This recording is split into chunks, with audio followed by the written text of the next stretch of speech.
આદિવાસીઓના નામે અનંત રાજનીતિ કેમ? આજે વાત કરવી છે આપણા અંબાજીથી લઈ ઉમરગામના એ આદિવાસી પટ્ટાની, જ્યાં વિકાસ આજે પણ શોધવો પડે છે. પણ અહીંયા રાજનીતિ જબરજસ્ત થાય છે અને રાજનીતિ કરે છે આદિવાસી સમાજના એ નેતાઓ જે અલગ અલગ પક્ષ સાથે જોડાયેલા છે.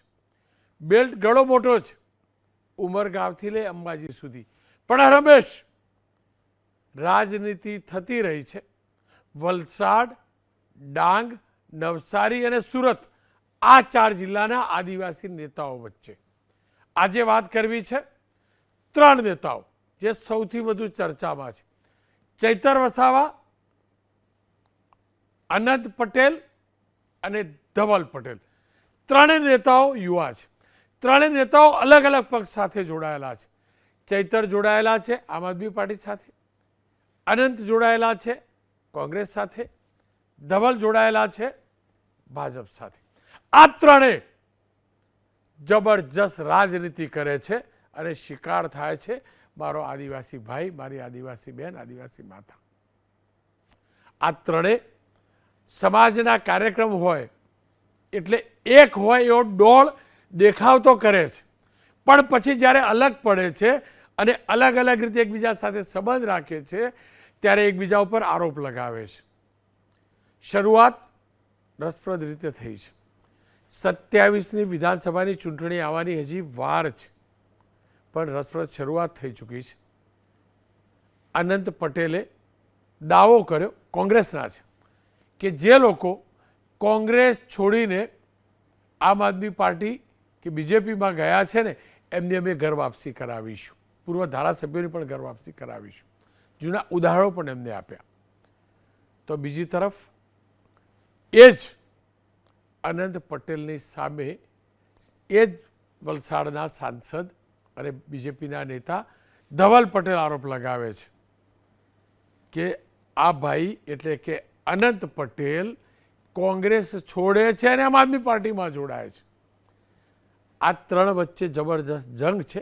જો કે સીધો જંગ જે હાલ છે તે કોંગ્રેસના ધારાસભ્ય અને બીજેપીના સાંસદની વચ્ચે છે. ત્રીજા છે ચૈતરભાઈ. આ બંનેના નિવેદનો જબરજસ્ત આવે છે અને બબાલો શરૂ થઈ છે. અત્યારે તો અમે જે મોટા નેતાઓ થોડા સમય પહેલા જ ભાજપમાં જોડાયા હતા, એમાંના મોટા નેતાઓ સાથે અમારી મીટિંગ થઈ ગઈ છે. તેમાંના માજી ધારાસભ્ય અને માજી જિલ્લા પંચાયતના પ્રમુખ એવા મંગળભાઈ ગામી તમારી સાથે જોડાયા. હવે ટૂંક સમયમાં આદિવાસી બીજા નેતા જે ભાજપમાં ગયા છે ટૂંક સમયમાં અમારી સાથે જોડાશે. આ કોંગ્રેસના ધારાસભ્ય કોંગ્રેસનું જ નાસીપાસ કરે છે, કોંગ્રેસને પૂરું પાયમાલ કરવા માટે પૂરો પ્રયત્ન કરી રહ્યા છે અને એક જમીન ઊભી કરી રહ્યા છે કે કોંગ્રેસમાંથી કુદાકડો મારીને એ આમ આદમી પાર્ટીમાં જવાના છે. કોંગ્રેસ તૂટે છે એવું ધવલ પટેલ બીજેપીના કહે છે અને એમ કહે છે કે આ ભાઈ અનંત પટેલ આમ આદમી પાર્ટીમાં જોડાશે. અને આ રાજનીતિને સમજવી એટલે જરૂરી છે કે જો આ જ રીતે આ નેતાઓ ઝઘડતા રહ્યા ને તો મારો આદિવાસી ભાઈ અને આદિવાસી બહેનનો એ બેલ્ટ અવિકસિત હતો જ છે અને રહેશે. આ જ મુદ્દે ચર્ચા કરવા આપણી સાથે બીજેપીના સાંસદ ધવલભાઈ ખુદ જોડાયા છે, સાથે અનંત પટેલ પણ જોડાયા છે, કોંગ્રેસના ધારાસભ્ય. શરૂઆત ધવલભાઈથી કરીએ, કારણ કે ધવલભાઈ આજે જબરજસ્ત નિવેદન આપ્યું છે. ધવલભાઈ, તમે કોંગ્રેસના ધારાસભ્યો પર ગંભીર આરોપ લગાવો છો આમ આદમી પાર્ટીમાં જવાના. તમારી પાસે એવા તો કેવા આધાર પુરાવા છે જેને લઈ તમે દાવો કરો છો કે અનંત પટેલ આપમાં જોડાવાના છે? એ પણ ધારાસભ્ય છે, આપ સાંસદ છો, તો એ પણ કોંગ્રેસ સાથે જોડાયેલા છો, આપ બીજેપી સાથે જોડાયેલા છો, તો કયા પુરાવા તમારી પાસે? જે બહુ પાક્કા આધાર પુરાવા સાથે, જે અમારા અંગત સૂત્રો છે એના દ્વારે અને જે સંજોગ પરિસ્થિતિ અમે જોઈ રહ્યા છે એના આધારે હું પાક્કી રીતે આ કહી શકું છું. એનું કારણ એ છે કે ચૈતર વસાવા જે ઉમરગામથી અંબાજી પટ્ટીમાં આદિવાસી સમાજને જે ગેરમાર્ગે દોરવાનો પ્રયાસ કરી રહ્યા છે અને એમાં ખાસ કરીને કોંગ્રેસના સભ્યો જોડી રહ્યા છે. કારણ કે ભારતીય જનતા પાર્ટીના કાર્યકર્તા એટલા જોડાતા નથી. કોંગ્રેસના સભ્ય જે જોડાય છે, એક બાજુ ચૈતર વસાવા એક દિવસે કોંગ્રેસના સભ્ય જોડે છે અને બીજા દિવસે ચૈતર વસાવા અને કોંગ્રેસના વાંસદાના ધારાસભ્ય સાથે કાર્યક્રમ કરે છે. પાછા બીજા દિવસે કોંગ્રેસના ધારાસભ્ય એમની સાથે પ્રોગ્રામ કરે છે અને ચૈતર વસાવા આ કોંગ્રેસના સભ્યો જોડે છે. એક બાજુ કોંગ્રેસના લોકો કહે છે કે આમ આદમી પાર્ટી અને કોંગ્રેસ અલગ અલગ ઇલેક્શન લડશે અને બીજા દિવસે ચૈતર વસાવાના વાંસદાના કોંગ્રેસના ધારાસભ્ય સંયુક્ત પ્રોગ્રામ કરે છે. એનાથી મને લાગે છે કે આમાં પૂરી સાઠગાંઠ છે. કોંગ્રેસના કાર્યકર્તા એમાં આમ આદમી પાર્ટીમાં જોડે છે અને ભાજપના રસ્તા આમ આદમી પાર્ટી અને કોંગ્રેસના લોકો માટે બંધ છે. ખાસ કરીને વાંસદાના કોંગ્રેસના ધારાસભ્ય માટે ભાજપના રસ્તા પૂરા બંધ છે, કારણ કે અમારી સાથે એમની વિચારધારા મળતી નથી. એટલે એમને ખબર છે કે કોંગ્રેસની 2027માં સંપૂર્ણપણે હાર થવાની છે. એટલે આમ આદમી પાર્ટીમાં કુદાકડો કરવા માટે આમ આદમી પાર્ટીના ટુકડે ગેંગના જે ધારાસભ્ય છે ચૈતર વસાવા એને આ રીતના સમર્થન આપી રહ્યા છે અને કોંગ્રેસના કાર્યકર્તા આમ આદમી પાર્ટીમાં જોડી રહ્યા છે. એનાથી હું 100% કહી શકું છું કે આ કોંગ્રેસના વાંસદાના ધારાસભ્ય આમ આદમી પાર્ટીમાં જોડાવાના છે. ધવલભાઈ, આપ શાસક પક્ષના સાંસદ છો, તો ચૈતર વસાવા અને અનંત પટેલ બંને વિપક્ષના ધારાસભ્ય છે. પક્ષ ભલે અલગ અલગ હોય પણ શાસકની સામે વિપક્ષ તો હોય ને. હવે જ્યારે વિપક્ષ એક પ્લેટફોર્મ પર આવતું હોય શાસક પક્ષના કોઈ મુદ્દે વિરોધ કરવા માટે, તો એમાં ખોટું છે શું? લોકશાહીમાં અધિકાર છે વિપક્ષે એકજૂથ થવાનો અને વિપક્ષ એકજૂથ થઈ મજબૂત હોવો જોઈએ, એ પણ તો હકીકત છે. હવે એ બંને પક્ષના નેતાઓ કોઈ મુદ્દે એક થતા હોય તો તકલીફ શું, ખોટું શું એમાં? આમાં ખાસ કરીને કોંગ્રેસમાં પણ બહુ લોકોને વાંધો છે, એ અમને ખબર છે. કારણ કે આ વાંસદાના કોંગ્રેસના ધારાસભ્યો 80% કાર્યક્રમ કોંગ્રેસના બેનર હેઠળ કરતા નથી. એ પોતાનું જ વ્યક્તિગત પૂરું કાર્યક્રમ કરે છે. એક બાજુ હમણાં 2 દિવસ પહેલા વાપીમાં એવું સ્ટેટમેન્ટ આપ્યું કે અમે મોટા પાયે કોંગ્રેસના ધારાસભ્યએ સ્ટેટમેન્ટ આપ્યું કે આમ આદમી પાર્ટીમાં અને ભાજપમાં મોટું ભંગાણ કરશે. અને બીજી બાજુ આમ આદમી પાર્ટીના ધારાસભ્ય જે કોંગ્રેસમાં ભંગાણ કરી રહ્યા છે એની સાથે સંયુક્ત કાર્યક્રમ અલગ અલગ કરી રહ્યા છે. અને એક પણ વાર રોનકભાઈ, એક પણ વાર આ કોંગ્રેસના ધારાસભ્યએ ચૈતર વસાવા વિરુદ્ધ સ્ટેટમેન્ટ નથી આપ્યું. એમ નથી કહ્યું કે તમે કેમ અમારા સભ્યો તોડો છો. એ બતાવે છે કે આમની પૂરેપૂરી સાઠગાંઠ છે અને 2027 પહેલા સામે ઝંપલાવાના છે, કોંગ્રેસનું પાયમાલ કરવાના છે. ભારતીય જનતા પાર્ટી પૂરી રીતે કટિબદ્ધ છે અને આદિવાસી સમાજ પણ ભારતીય જનતા પાર્ટી સાથે છે.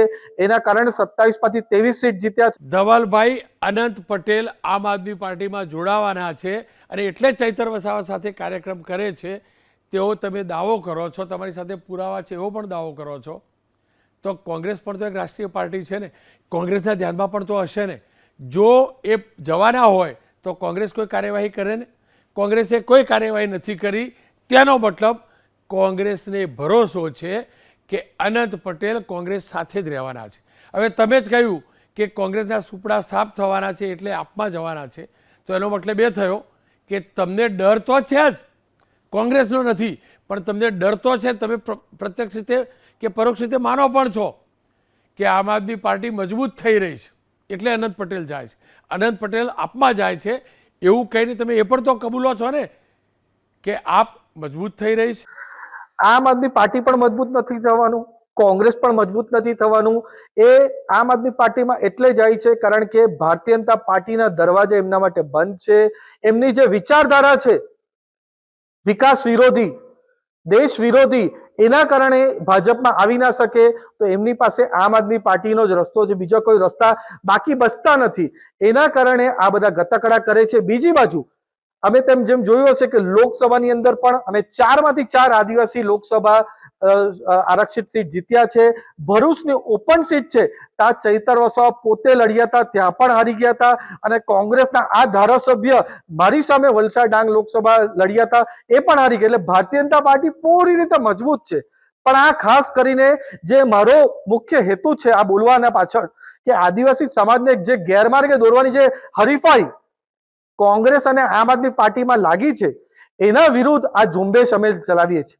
એક બાજુ અમે આદિવાસી સમાજને સાથે જોડીએ છીએ અને કોંગ્રેસ અમારા આદિવાસી સમાજને એ રીતના ઉશ્કેરણી આપે છે કે નેપાળવાળી કરશું, એના કારણે અમારા આદિવાસી સમાજને અમે એક કરી રહ્યા છે. અને આ લોકો જે પોતાના વ્યક્તિગત સ્વાર્થ માટે આદિવાસી સમાજને ગેરમાર્ગે દોરે છે એના માટે હું પૂરું કહી રહ્યો છું. અને જે રીતની બાતમી મને રોનકભાઈ મળી છે કે કોંગ્રેસના જે ઉચ્ચ કક્ષાના નેતાઓ છે, લીડરશિપ છે, એમને પણ આ ગમતું નથી કે એક બાજુ કોંગ્રેસનું ભંગાણ થઈ રહ્યું છે અને જે ભંગાણ કરે છે એ ધારાસભ્ય સાથે કોંગ્રેસના વાસદાના ધારાસભ્ય અલગ અલગ જગ્યા સભા કરી રહ્યા છે. એક દિવસે સભ્ય તોડે અને બીજા દિવસ સાથે એમની સાથે સંયુક્ત સભા કરે છે. કોંગ્રેસના નેતાઓ નથી કરતા, ફક્ત આ જ ધારાસભ્ય કરે છે. એનાથી આ સાબિત થાય છે કે એમના વચ્ચે કોઈ સાઠગાંઠ પૂરી રીતે છે. ધવલભાઈએ તો એમની વાત મૂકી દીધી, પણ આનંદભાઈને પણ તો સાંભળવા પડશે. આનંદભાઈ શું કહેવા માગે છે? શું એ બીજેપીને આપમાં ગયેલા નેતાઓને તોડીને કોંગ્રેસમાં પાછા લાવે છે, કે પછી ધવલભાઈ કહે છે તેમ તેઓ કોંગ્રેસ છોડે છે? આનંદભાઈ, જોયું, તમે એમ કહેતા હતા કે આપના લોકો કોંગ્રેસમાં જોડાશે, બીજેપીની અંદર જે કોંગ્રેસવાળા ગયા એ પણ પરત આવશે અને કોંગ્રેસ મજબૂત બનશે. અહીંયા તો તમારા વિસ્તારના સાંસદનો સ્પષ્ટ આરોપ છે કે તમે બીજેપીમાં જોડાવા માગો છો પણ ત્યાં રસ્તો બંધ છે, એટલે તમે જ કોંગ્રેસ છોડીને આપમાં જોડાવાના છો. નમસ્તે રોનકભાઈ. અમારા સાંસદને અમારા અહીંના લોકો ફૂલામણા નામથી જુઠાલાલ પણ કહે છે અને એમની વાત પાયા વિહોણી તદ્દન જૂઠી છે. 2024માં આ સાંસદ જુઠાલાલનો જન્મ જ નહીં થયો હતો. ભાજપના નેતાઓ આનંદ પટેલને ભાજપમાં જોડાવા માટે લાલ જાજમ પાથરી દીધી હતી. સાંસદની ટિકિટ આપવા માટે પણ એકદમ તૈયાર હતા, પરંતુ અમે વિચારધારા સાથે જોડાયેલા છે. બીજો એમનો જે આક્ષેપ છે કે ચેતરભાઈની સાથે અમે સંયુક્ત મીટિંગ કરી કે સંયુક્ત સભા કરી. અમારે બિરસા મુંડાજીની જન્મ જયંતિની ઉજવણી લગભગ 1-1.5 મહિના પહેલાથી નક્કી હતી અને અમારે જે આપણા વડાપ્રધાન છે એના વિરોધમાં સમાંતર સભાનો કાર્યક્રમ કરવો હતો અને એ તદ્દન સામાજિક કાર્યક્રમ હતો. અને એ સામાજિક કાર્યક્રમમાં અમે બંને સ્ટેજ પર હતા.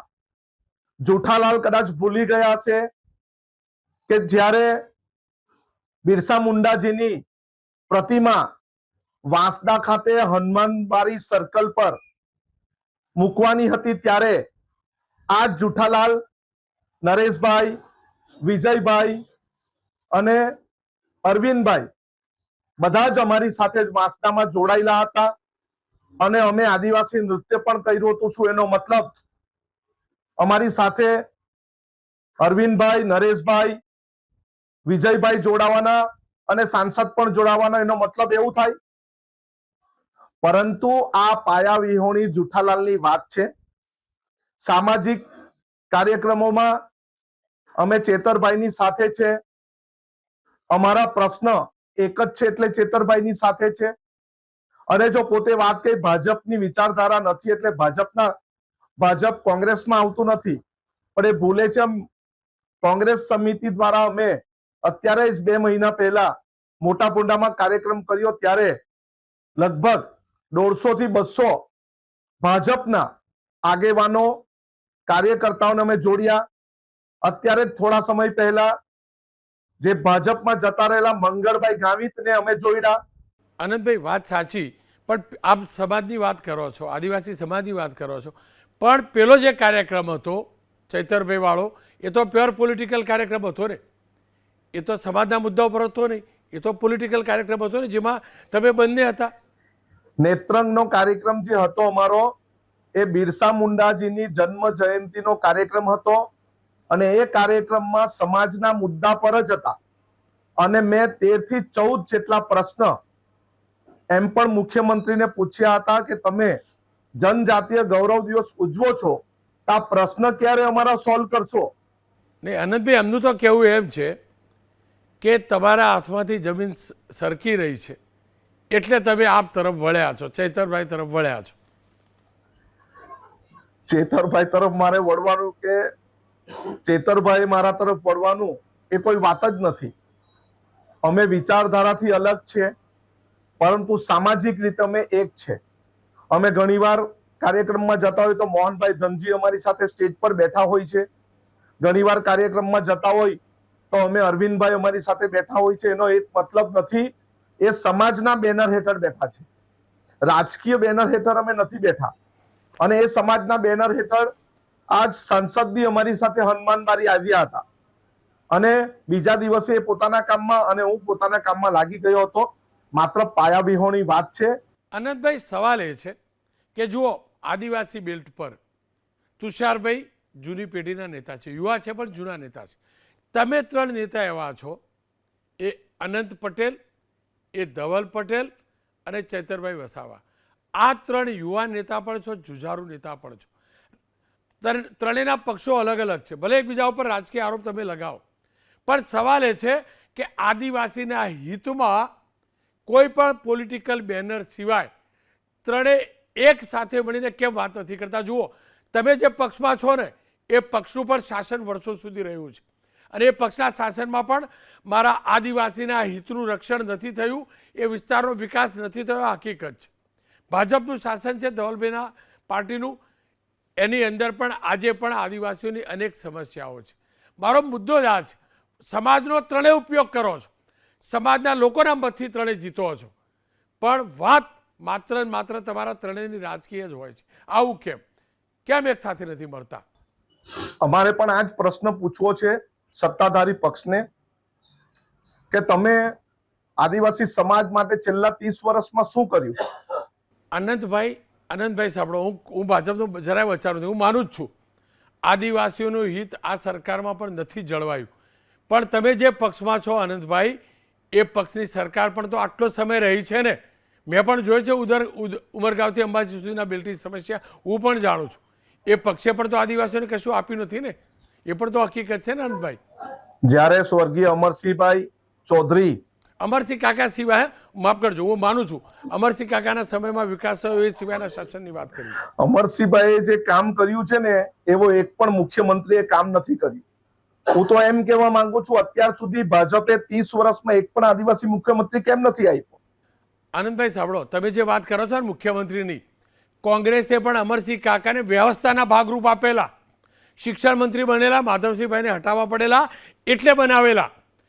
આટલા વર્ષોમાં કોંગ્રેસે પણ તો નથી આપ્યા ને. અમરસિંહ કાકા વ્યવસ્થાના ભાગરૂપ આપ્યા હતા. હું સમજુ છું, જાણું છું, આપને પણ યાદ હશે, એ અનામત આંદોલનનો સમય હતો અને માધવસિંહભાઈને હટાવ્યા એટલે બનાવેલા. વ્યવસ્થાના ભાગરૂપે તો આનંદીબેનને હટાવીને પણ વિજયભાઈને બનાવેલા. એ વ્યવસ્થાનો ભાગ હું માત્ર આદિવાસી વ્યવસ્થાના ભાગરૂપે તમે અત્યારે ભૂપેન્દ્રભાઈને હટાવીને નરેશ પટેલને બનાવી દો. વ્યવસ્થાનો ભાગ હું તો તમારા પક્ષને પૂછું છું. સાંભળો ભાઈ, મોટાભાઈ સાંભળો, હું બીજેપીની ફેવરમાં જરાય નથી, પણ એ વાત કરવી કે કોંગ્રેસે બહુ બધું આપી દીધું આદિવાસીઓને, મુખ્યમંત્રી પણ આપ્યા, તો એ જરાય નહીં. અનંતભાઈ, તમે પણ એ વખત સ્કૂલ કોલેજમાં છો, હું પણ. એક મિનિટ મારી વાત સાંભળો. કોંગ્રેસે શું આપ્યું છે તમારા માધ્યમથી કહેવા માંગુ છું, અને તમે પણ જુઠાલાલ સાંસદને પૂછો કે ભાજપે શું આપ્યું. કોંગ્રેસે અમને જમીન આપી, 7/12 નામ લખાવ્યું, ઘણો ધારો દાખલ કર્યો અને અમારા ખેડૂતમાં નામ દાખલ કર્યા. કોંગ્રેસે જે સમયમાં અમે ખેડૂત બન્યા આદિવાસી, એમની પાસે બળદની જોડીની હતી, લોન અપાવીને બળદની જોડી આપી. પાણી જોઈતું હતું તો એ કોંગ્રેસના સમયમાં મોટા ડેમો બનાવીને પાણી આપ્યા. સાહેબ, પાણી હજુ પણ સાંભળો, ધરમપુરની સ્ટોરી મેં કરેલી સાહેબ. સાંભળો ને, છોટાઉદેપુર, ધરમપુર, એક સેકન્ડ, તમે 10 મિનિટ બોલજો, પણ પાણી આદિવાસી બેલ્ટમાં નહોતું જ સાહેબ. ચાલુ કરાવી, સાહેબ પાણી નહોતું જ. ફળીએ વર્ગશાળા ચાલુ કરાવી. એ જ વર્ગશાળા, આનંદભાઈ, પાણીની સમસ્યા હતી જ ભાઈ. આનંદભાઈ, પાણીની સમસ્યા રહેલી. એ જ વર્ગશાળા અત્યારે ભાજપના શાસનમાં 6000 જેટલી વર્ગશાળા બંધ કરવાનું કાવતરું કર્યું. કોણે? ખાનગી શાળાને પ્રોત્સાહન મળે એના માટે ભાજપે કર્યું. અમારા કોંગ્રેસના સમયમાં તમને મધ્યાહન ભોજનનો કાયદો આપ્યો કે શાળામાં બધે હતું સાહેબ, મધ્યાહન ભોજન બધે હતું. ના મધ્યાહન ભોજન આખા ગુજરાતમાં હતું, આદિવાસી માટે એકલું ના નહોતું સાહેબ. બધાની જ વાત કરું. કોંગ્રેસે આખા ગુજરાતમાં હતું. હું તો આદિવાસી બેલ્ટની વાત કરું સાહેબ. આદિવાસીને ધ્યાનમાં રાખીને આપ્યું, કારણ કે એના લોકો મજૂરી કામ કરવા જાય, નહીં, નહીં, ખેતી બધા કરવા આખા જાય. ગુજરાતમાં ગરીબ બધે આપતા ના, હતા એ સાહેબ. ધ્યાનમાં રાખીને આપ્યું મેં ખાધેલું મધ્યાહન આદિવાસીને. ભોજન. મેં પણ મધ્યાહન ભોજન ખાધું છે. કોંગ્રેસના સમયમાં અમરસિંહ કાકાએ ચોક્કસથી પ્રયાસ કર્યો, સફળ પ્રયાસ કર્યો, પણ એ સિવાય આદિવાસીને તરછોડાય તે હકીકત છે ને. એટલે ત્રણેયને વિનંતી કરું છું કે ભાઈ બધા ભેગા મળી રાજનીતિ કરી લેજો ચૂંટણી સમયે, પણ એ સિવાયના સમયે ત્રણેય મળીને આદિવાસીના વિકાસની વાત કરજો, એ વિસ્તારના વિકાસની વાત કરજો. આનંદભાઈ, આપનો ખૂબ ખૂબ આભાર. હવે આદિવાસી બેલ્ટના વિકાસ અર્થે વાત કરી લઉં ધવલભાઈ પટેલ સાથે ફરી એકવાર. ધવલભાઈ, તમે આ પ્રકારની રાજનીતિ કરો છો, પેલા બંને એક પ્લેટફોર્મ પર આવ્યા, પેલા બંને એક પ્લેટફોર્મ પર આવ્યા, એ તમારા ઉપર આરોપ લગાવે, એના કરતાં એવું શક્ય ના બને. તમે ત્રણે એક થાઓ, પાર્ટી ભલે અલગ અલગ હોય, અને માત્ર ને માત્ર આદિવાસીના હિતની, આદિવાસીના રક્ષણની, આદિવાસીના વિસ્તારના વિકાસની વાત કરો. કેમ એવું ન કરી શકો? મને સમજાવો ને. માત્ર રાજનીતિ જ કેમ? રોનકભાઈ, આ સારો સવાલ છે, પણ પાર્ટી એક વસ્તુ છે, વિચારધારા બીજી વસ્તુ છે. અમારી વિચારધારા જે છે એ આદિવાસી સમાજનું ઉત્થાન કરવાનો છે, વિકાસ કરવાનો છે. ત્યારે આ બંને પાર્ટી અને આ બંને પાર્ટીના જે ધારાસભ્ય છે એમનું પૂરી વિચારધારા આદિવાસી સમાજને ઉશ્કેરણી કરવાનો છે, આદિવાસી સમાજને ગેરમાર્ગે દોરવાનો છે. અને આમ આદમી પાર્ટીની તો ટુકડે ટુકડે ગેંગની માનસિકતા છે. એ રીતની માનસિકતા આ અહીંયા પણ પસાવવા માંગે છે. તમે સાંભળ્યું હશે, થોડા દિવસ પહેલા ચૈતર વસાવે એમ કીધું કે નેપાળવાડી કરશું. એ અમારા આદિવાસી સમાજને કેટલા હદે ગેરમાર્ગે દોરે છે, પ્રયાસ કરે છે, એ તમે જુઓ. એટલે આમની સાથે કોઈ જાતની વિચારધારા અમારી મેચ નથી થતી. એના કારણે અમે એક મંચ પર નહીં આવી શકતા. આ બંનેને સાંભળ્યા પછી એક વાત સ્પષ્ટ છે, બંને પોતપોતાની રીતે સમાજનો ઉપયોગ કરે છે. આદિવાસી સમાજની, આદિવાસી વિસ્તારની અનેક સમસ્યાઓ છે, પણ અગાઉ થતી હતી તેમ માત્ર ને માત્ર રાજનીતિ થઈ રહી છે, અનંત રાજનીતિ થઈ રહી છે.